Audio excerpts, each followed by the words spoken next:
A pianist's melody entwined with a deadly secret. Shadows hide truth, but at what cost?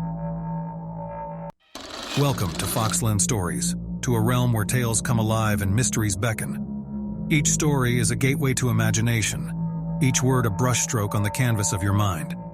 Don't forget to subscribe and hit that like button to join us on this journey of tales and discovery. Title: Murder Beneath the Neon, a 1937 Metro mystery. Episode 1, Midnight Encounter in the Neon Abyss. Rain cascaded down upon the city of Newston, a sprawling metropolis in the heart of the 1930s.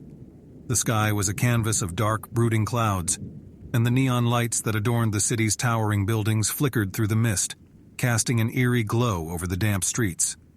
The air was thick with a sense of mystery, and it was in this atmospheric setting that our tale begins. The year was 1937, a time of intrigue and uncertainty, where shadows seemed to dance in every corner, and secrets lurked behind every whispered conversation. The city's underground metro system, a labyrinthine network of tunnels and platforms, was a perfect reflection of this enigmatic atmosphere.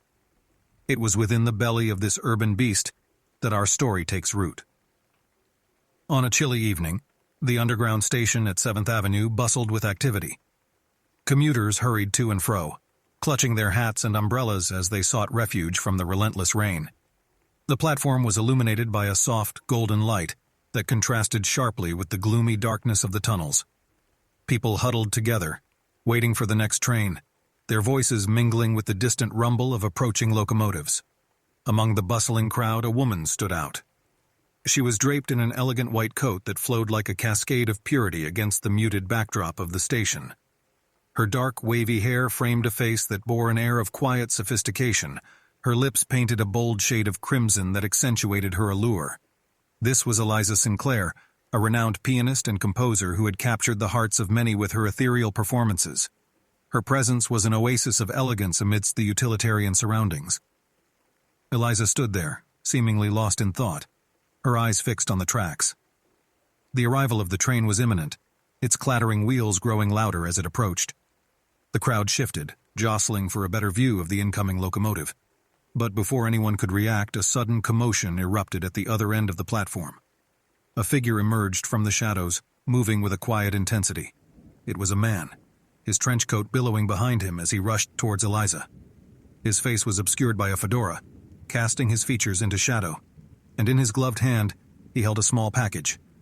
Without warning, he reached Eliza and thrust the package into her hands, his voice a mere whisper. "Keep this safe," he urged, urgency lacing his words. Before Eliza could respond, the man disappeared as quickly as he had arrived, melting back into the labyrinthine expanse of the station. Bewildered and clutching the mysterious package, Eliza watched as the train screeched to a halt before her.